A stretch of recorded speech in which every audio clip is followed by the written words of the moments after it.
This happened. Yeah, I can't even begin to fathom that many people watching one of our videos. That means a lot to me, and thank you for even bothering to check it out.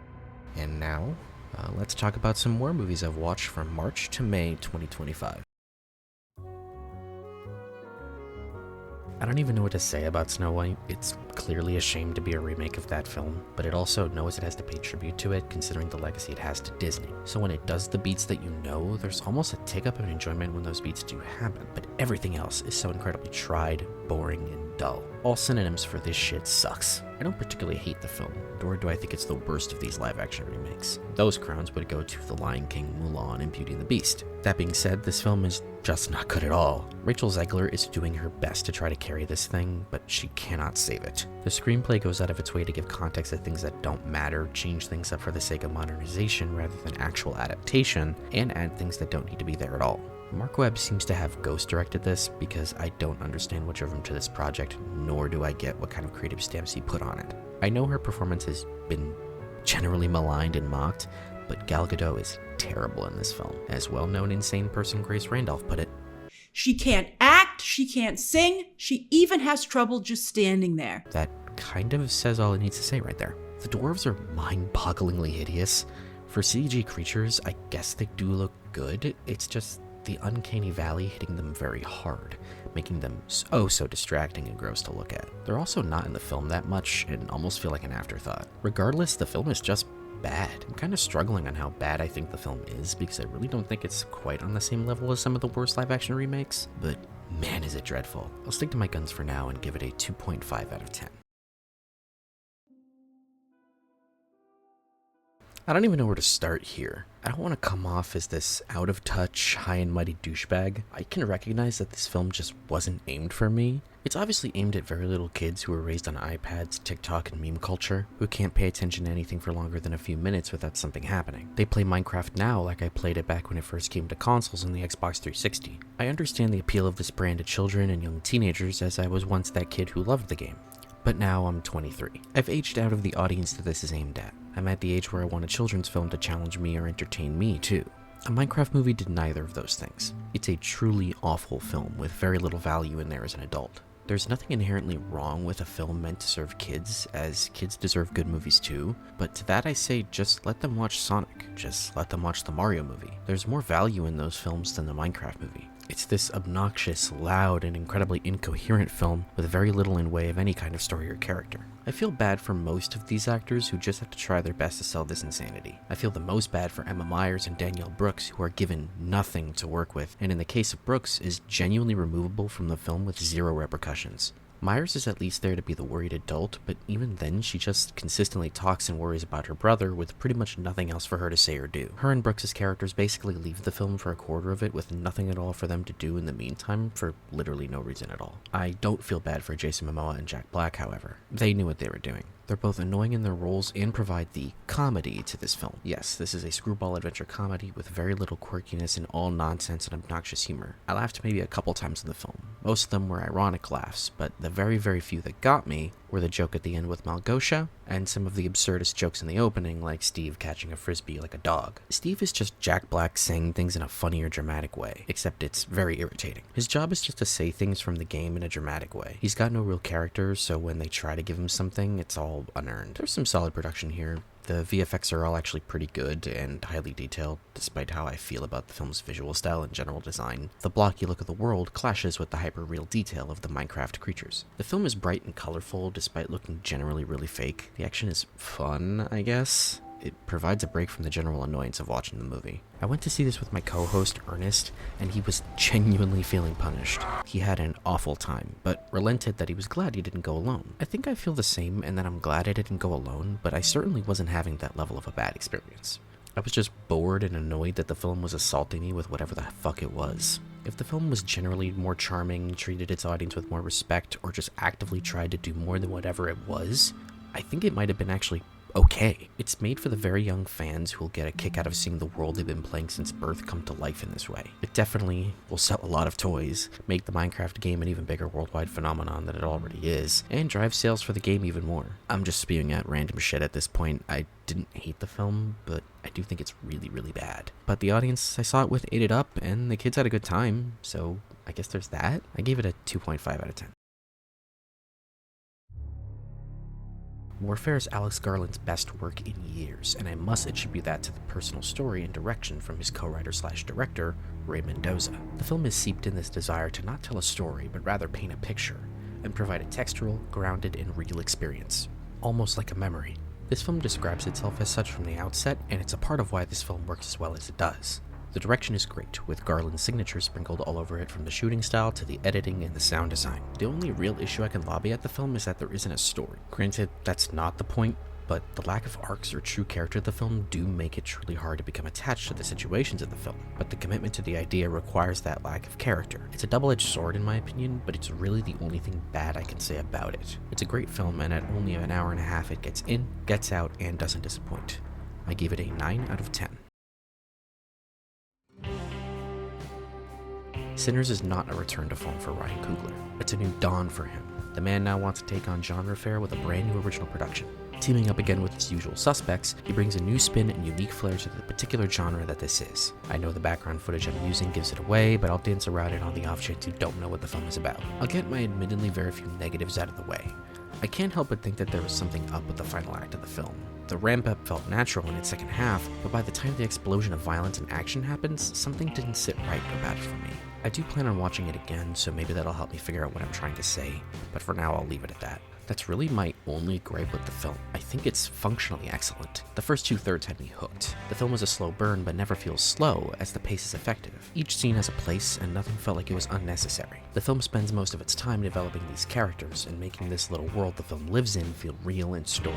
There's a lot of history to the world, its characters having rich backstories. Of course, the actors are deserving of much of this praise, as the entire cast does wonderful work, with Michael B. Jordan's dual roles and newcomer Miles Catton particularly impressing me. But I do want to highlight Ryan Coogler's writing, as he takes his time and makes the characters to stand out, as you feel for them and find them intriguing. The film is gorgeously shot. This is Coogler's second collaboration with cinematographer Autumn Durald Arkapaw, and she once again crafts beautiful images while also allowing the more artistic scenes to flourish. Particularly one musical moment in the second act left me with goosebumps, with the reason being the way it was shot and put together. The score from Ludwig Göransson is another all-timer from him. I'm convinced there's truly nothing he can't do. His heavily blues-inspired score fucking rocks, with electric guitar, bass, and even more digital drill-like sounds into the mix, creating a more unique and powerful soundscape for the film.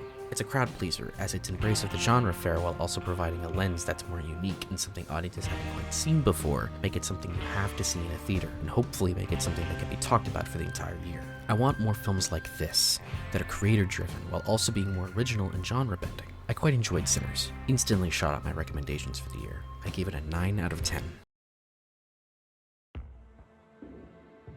The First Accountant, despite being mildly silly, took itself extremely seriously and had hard-hitting action and a lot of intrigue. The Accountant 2 feels like a generic action movie that they then DNA spiced with Rain Man. This film is a tonal nightmare. Sequences go from dark and tension-filled with harsh subject matter to then cutting to a scene of John Bernthal struggling to make a phone call to acquire a puppy. Scenes will talk about sex trafficking and linger on how fucked up that all is, and then have a scene of Christian Wolff line dancing in a bar. Not to say the film doesn't utilize its humor well. The film is oddly funny, mostly due to Affleck and Bernthal's chemistry. They're very funny together, and in particular John Bernthal was the MVP of the film. He made this trek way more enjoyable to watch. The plot is dull and convoluted as hell, and the film does the opposite in terms of making sure that Wolf's autism wasn't a superpower. They take the turn from grounded but still kind of elevated reality to going full superhero spy movie by giving Wolf a whole team of neurodivergent kids who can do what he does but from a computer. It feels slightly insulting, but I'll let actual neurodivergent individuals make a more nuanced and informed take on that.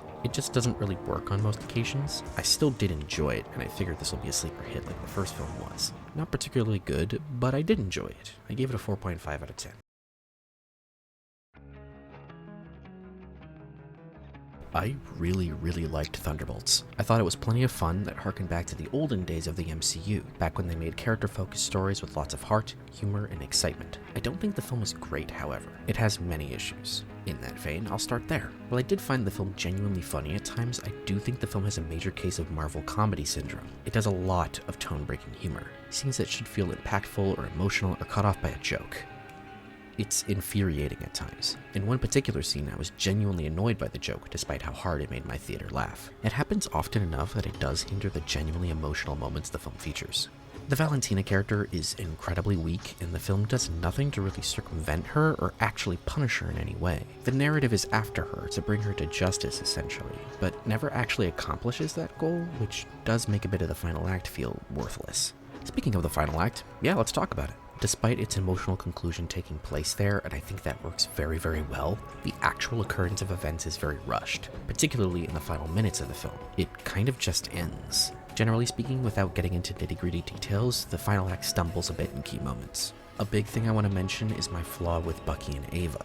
Ava Starr, or Ghost from Ant-Man and the Wasp, is kind of just there. On paper, she fits right in with the narrative idea of this team, what connects them together. But the film only offhandedly mentions it, and when the occasion comes to actually delve into it, they don't. It was a little disappointing because they could have added another layer of depth to this character that Ant-Man didn't give her. She has some moments, but is generally forgotten by the script. And on the case of Bucky, because he's basically self-actualized by this point, the film just doesn't allow him to join in on the trauma dumping because we've already seen it. Bucky does serve narrative purpose to the plot, but not to the emotional core of the story. Kind of feels like it didn't need to be Bucky really at all. There also really wasn't much of a point in him being a congressman, outside of plot knowledge for Valentina.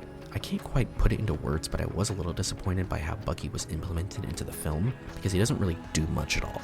Its first 45 minutes are a bit rocky as it's setting up all the pieces, but it does come together well after that. That's kind of where my complaints end for now, as I can't really go into any spoilers. There's something quite resonant at the core of this film, the core being a story of a bunch of deeply mentally unwell people coming together to find community and solace in the fact that they're not alone. Yelena in particular is very well fleshed out, and Florence Pugh is a star in this role. She loses much of the abrasiveness she had in Black Widow and the Hawkeye show and becomes a human. Her depression and feelings of loneliness ground the film as well as unite her with the overall team. This connects her more with Red Guardian, who is not only a scene stealer, but was actually likable in the film. He's the beacon of optimism in this well of overwhelming sadness. He's generally dialed down a bit from where he was in Black Widow. He still screams a lot and talks about glory, but he's way more receptive to feelings and is very gentle with Yelena, which made his more grounded moments with her hit harder. This leads me into Bob, or the Sentry. His exploration of manic depression and the ties to the film's core theme I think works really well. He's also wonderfully played by Lewis Pullman. The film utilizes Bob quite well, and the effects work when he turns into the Void is really impressive. The action in the film is generally solid. It's hard-hitting, but also well choreographed. The use of practical effects where it can be done is also quite refreshing. The film's venture into some of the darker themes does suit the drab, gray visual tone the film has. The directing and cinematography are better here than most of the MCU in recent years. It's interesting what good blocking, solid lighting, and an actual color palette can do for you. I don't really know what else to say about the film. I don't think it's particularly great, but its solid emotional core, fleshing out of Yelena and Bob, fun action, and a genuine sense of heart despite the typical MCU woes make this not only an exciting film to talk about, but it actually left me buzzing and glowing after it ended. The MCU is not back. It's the right step forward, though, probably because it's the type of film they used to excel at. I gave it a 7.5 out of 10. Just now realized I never once mentioned Taskmaster. Anyway.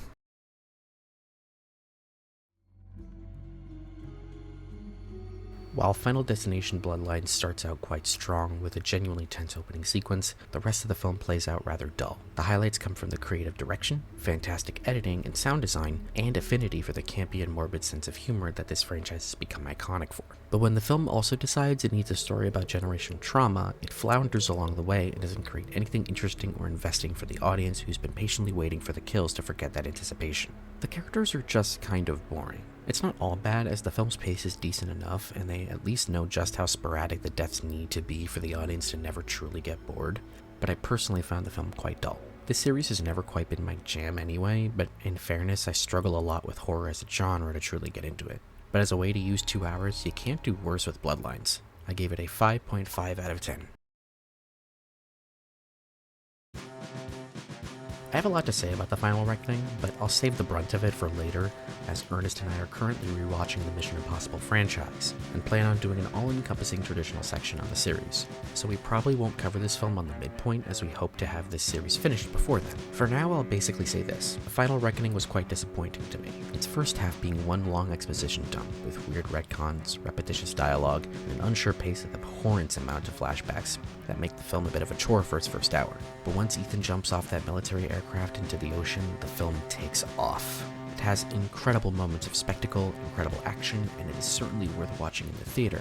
But this film doesn't hit the highs with the previous entries or spy antics with the plans, gadgets, and a well-balanced tone. The film is somber, depressing, and often devoid of levity. The team feels genuinely forgotten in lieu of Ethan's messiah complex, and in a film that's nearly 3 hours, that's a bit of a blunder in my opinion. I don't want to delve into much more, and I know that's a bit of a cop-out, considering how much detail I went into some of the other films in this video, but as I said, Ernest and I are planning on doing a full dive into this entire film franchise, so I want to save some things for that video. I will tell you the score I gave the film though, and that was a 6.5 out of 10.